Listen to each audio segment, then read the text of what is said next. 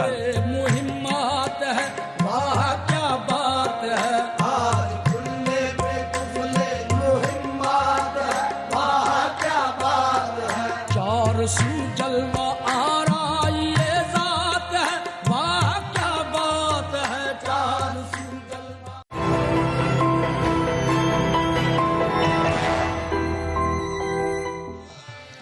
اے من کو مولا، اے من کو مولا. ہم حضرت عباس غازی کے قدموں میں بیٹھے ہیں اور ہم چاہتے ہیں کہ ان کا ذکر اتنا ہو کہ ہماری آج کی یہ بیٹھک جو ہے یہ ہماری قبر میں فرشتوں کو بھی یاد آئے اور ہمارے اجر اور ثواب کا اور بخشش کا سبب بنے انشاءاللہ تعالی. اور میرے تمام دیکھنے والے جو ساتھی دنیا میں جہاں بھی دیکھ رہے ہیں، یقین کیجئے اس بات کو اسی عاجزی سے تبرک سمجھ کے قبول کیجئے کہ جن لوگوں نے عاجزی کی اور احترام سیدہ کیا، اللہ تعالیٰ نے بھی ان کی توقیر کی. حضرت میں اس بات پہ چاہتا ہوں کہ آپ تھوڑی سی توجہ فرمائیں کہ آپ بھائی تھے لیکن بھائی کبھی کہا نہیں، اور وہ کون سا وقت تھا جب حضرت عباس کے منہ سے امام حسین کے لیے بھائی نکلا؟ یہ وہی جگہ ہے کہ جہاں روز عاشور جناب عباس شہید ہوئے تھے، یہ وہی جگہ ہے. اور دونوں بازو شہید ہو گئے تھے. آنکھ میں تیر چبھ چکا تھا،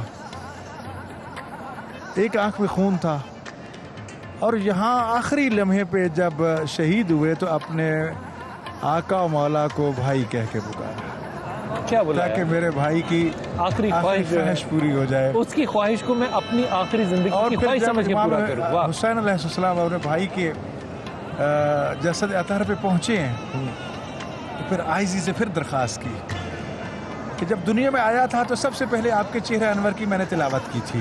اور روایت میں ہے کہ امام حسین علیہ السلام کا سب سے پہلا چہرہ جناب عباس نے دیکھا تھا، بابا علی کا چہرہ بھی نہیں دیکھا تھا. آنکھیں بند رکھی تھی، اور جب کنیز نے آ کے یہ کہا تھا کہ شہزادہ تو آیا لیکن آنکھیں باندھے، تو آپ نے فرمایا تھا حاذا ابنی، یہ میرا بیٹا ہے.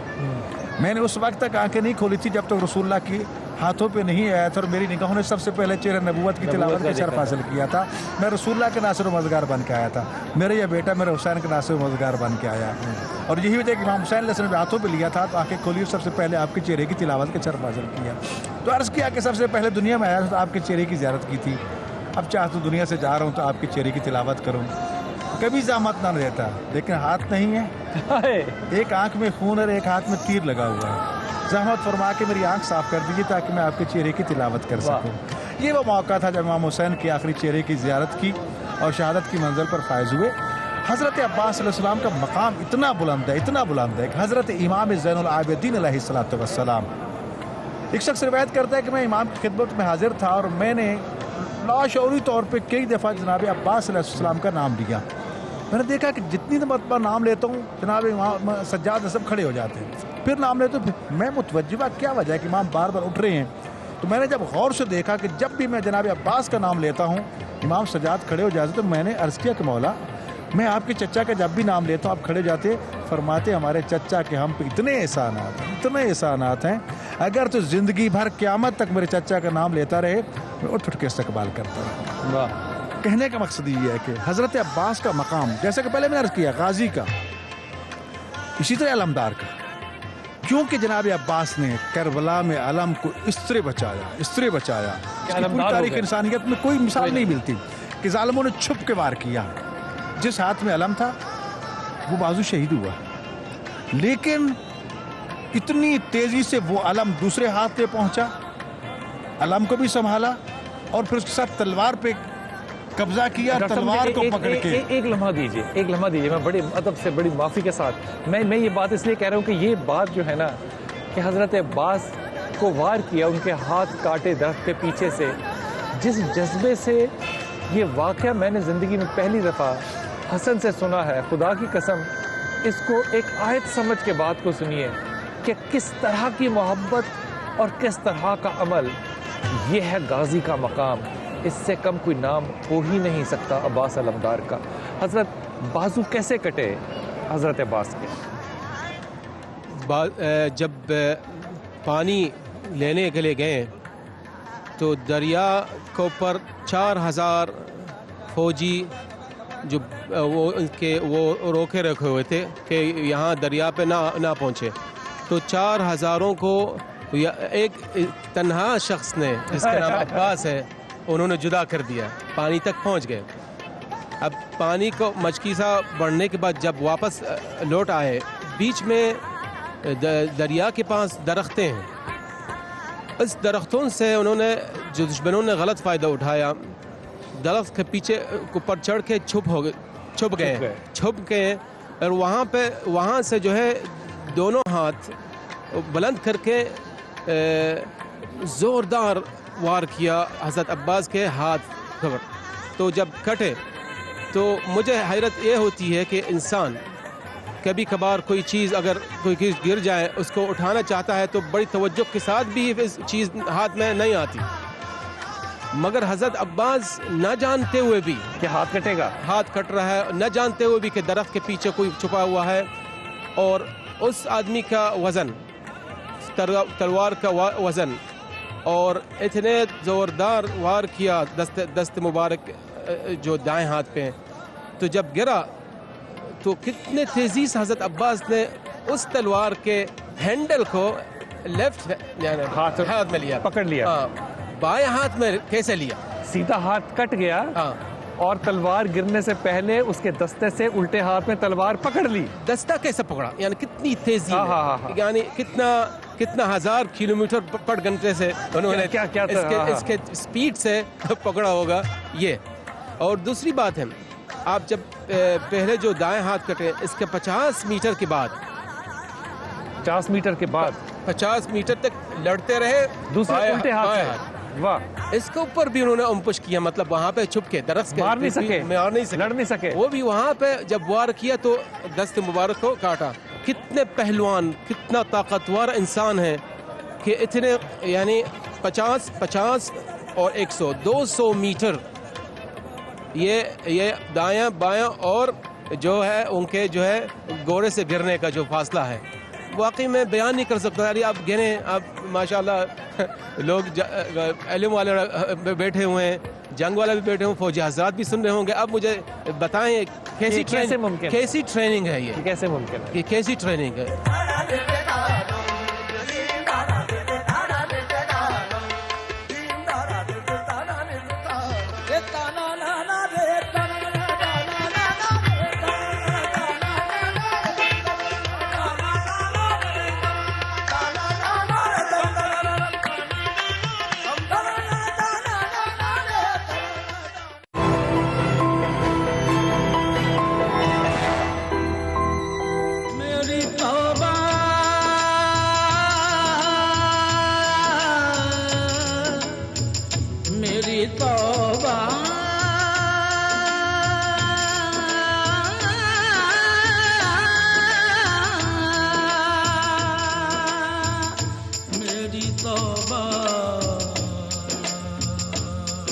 آپ نے یہاں پہ کبھی تجربے کیے کہ لوگ جن آسوں اور امیدوں سے آتے ہیں وہ واقعی پوری ہوتی ہیں, جن کو کہ شاید بہت سے لوگ حقیقت نہ سمجھتے ہوں؟ امام حسین علیہ السلام کے ہاں کوئی دیہاتی آیا تھا اور آتے ہی ان کے کپڑے بھی پھٹے ہوئے تھے, کچھ گندے تھے. تو آتے ہی انہوں نے روضے پاک پہ جا کے اپنے پاؤں رکھا. تو یہاں کے خدام نے دیکھا یہ بدتمیزی کر رہی, انہوں نے منع کیا, باز نہیں آئے. تو وہاں سے جو متولی تھے سید آلتوما وہ آئے, انہوں نے ان کو ڈانٹا اور وہاں سے جو ہے نکالا. جب نکلنا تھا تو وہ جو دیہاتی جو بدو تھے انہوں نے چیخنا شروع کر دیا, حسین میں ابھی مجھے شک تھا کہ یہ پہلا تمہارا جگہ ہے یا ان کی جگہ ہے, مگر ابھی یقین ہو رہا ہے کہ یہ آپ کی جگہ نہیں ہے, یہ ان کی جگہ ہے جو یہاں سے سبحان اللہ, یہ کہتے یہ نکال دیا.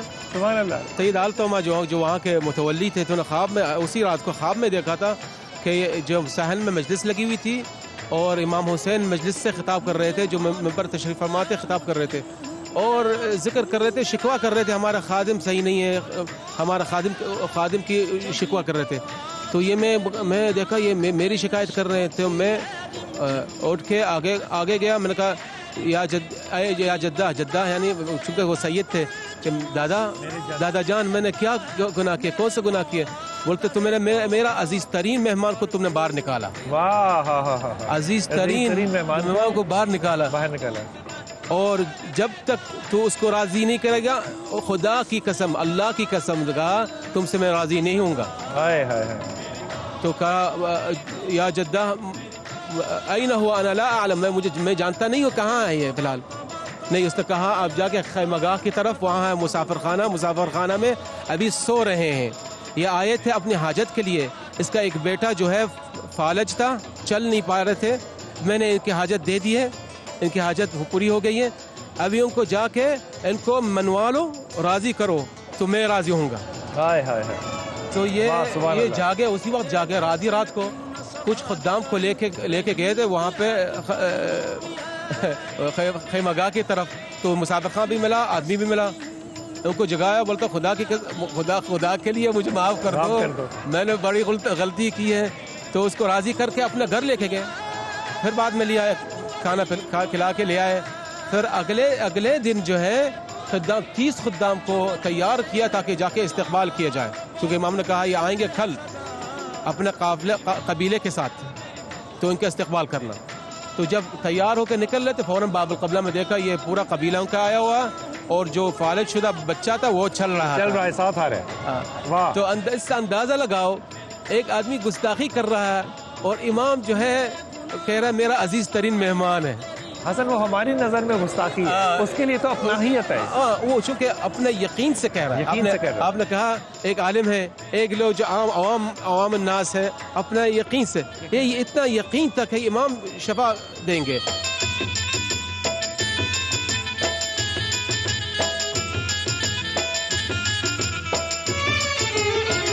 مجھے کر دے معاف اپنے رسول پاک کے صدقے,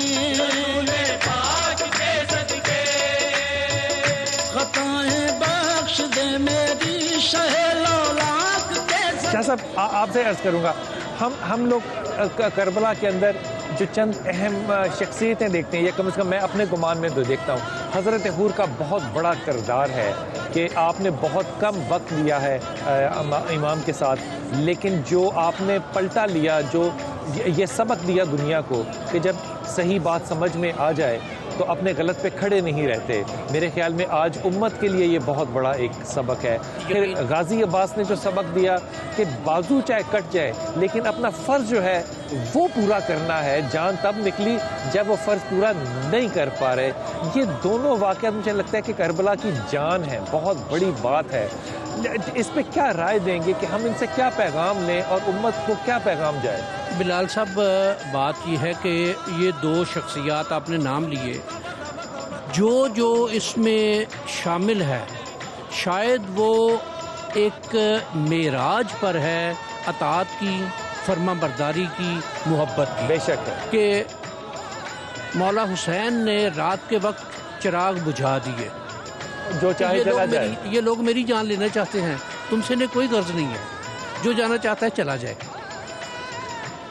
لیکن وہ محبتوں کی انتہا تھی, وہ عقیدتوں کی انتہا, وہ جان نچھاور کرنے کا. یہ عقیدت اور محبت بھی ہے, یہ ایمان کی بھی انتہا ہے. یقیناً ایمان کی انتہا اس بات سے کہ, اور جس طرح علامہ صاحب نے بھی ارشاد فرمایا کہ وہ محبت جو سیدہ سے کی, اس کا, اور جو ان کی اولاد سے جنہوں نے محبت کی, یقیناً آج حبیب ابن مظاہر امام کے ساتھ لیٹے ہوئے ہیں.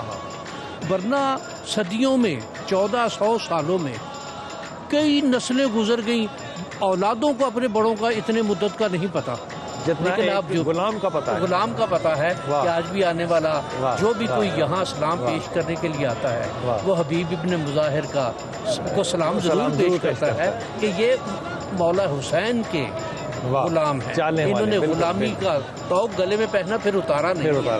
کرے گا میرے سارے گناہ, میری توبہ میری توبہ میری توبہ تو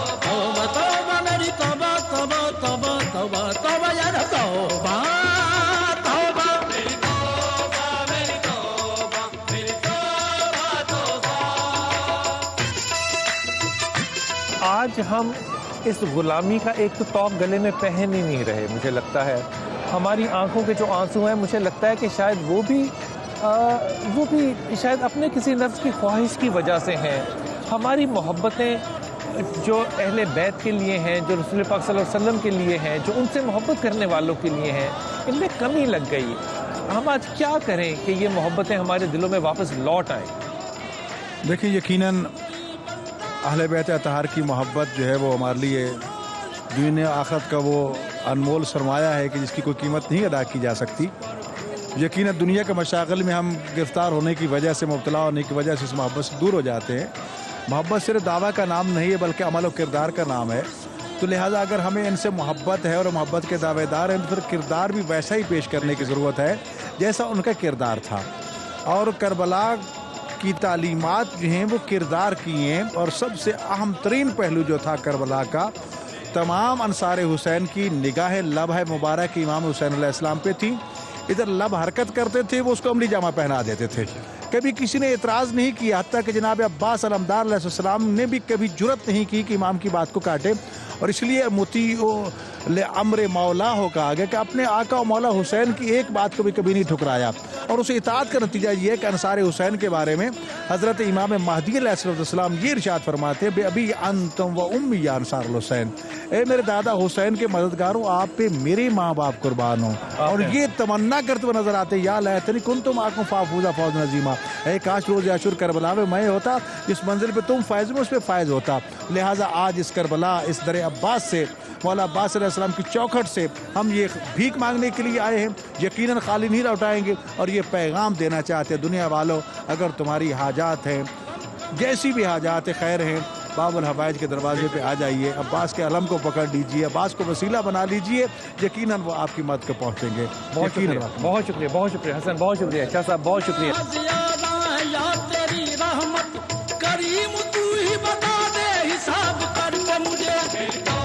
میں ہمیشہ یہ کہتا ہوں, اور آج حضرت عباس کے قدموں میں کھڑا ہو کے یہ کہہ رہا ہوں, کہ جب دودھ حضرت سیدہ خدیجہ کا ہوگا تو فاطمہ جیسی تربیت ہوگی, جب تربیت سیدہ فاطمہ جیسی ہوگی تو پھر اولاد حسن اور حسین جیسی ہوگی, جب باپ علی جیسا ہوگا, بھائی حسین جیسا ہوگا, بھائی حسن جیسا ہوگا, اور بہن زینب جیسی ہوگی, تو پھر بھائی کا نام صرف عباس سے علمدار ہو سکتا ہے. یقین کیجئے آج عباس کی باتیں کرتے, غازی کو یاد کر کے, دل کی گہرائیوں سے, عطر گہرائیوں سے جو دعا نکلتی ہے وہ اپنی عاجزی کے لیے, اس ملک کی عاجزی کے لیے, اپنے حاکموں کے لیے, اپنے علماء کرام کی عاجزی کے لیے, اور اپنے سر کو جھکانے کے لیے, اور پاکستان کی خیر اور برکت کے لیے, اور ان تمام لوگوں کو جو کہ دشمن ہیں اسلام کے اور پاکستان کے, ان کے لیے یہ پیغام ہے حضرت عباس غازی کے دربار سے کہ خدا کی قسم جس طرح یہ دربار روشن ہے اور قیامت تک روشن رہے گا, تم لوگ اندھیروں میں ہو اور ہمیشہ قیامت تک اندھیروں میں رہو گے جب تک تمہیں دوزخ کی آگ میں جلا نہ دیا جائے. غازی عباس کے اس دربار سے, غازی عباس کے اس دربار سے, اپنی کتب آن لائن کی ٹیم کے ساتھ میں ان تمام دوستوں کا جنہوں نے ہمیں یہاں آنے کے لیے فیسیلیٹیٹ کیا بہت ممنون ہوں. ان کے لیے دعا گو ہوں کہ اللہ ان کو بھی خیر و برکت دے, اور اللہ ان کے لیے آسانیاں پیدا کرے اور آسانیاں دینے کی توفیق عطا فرمائے.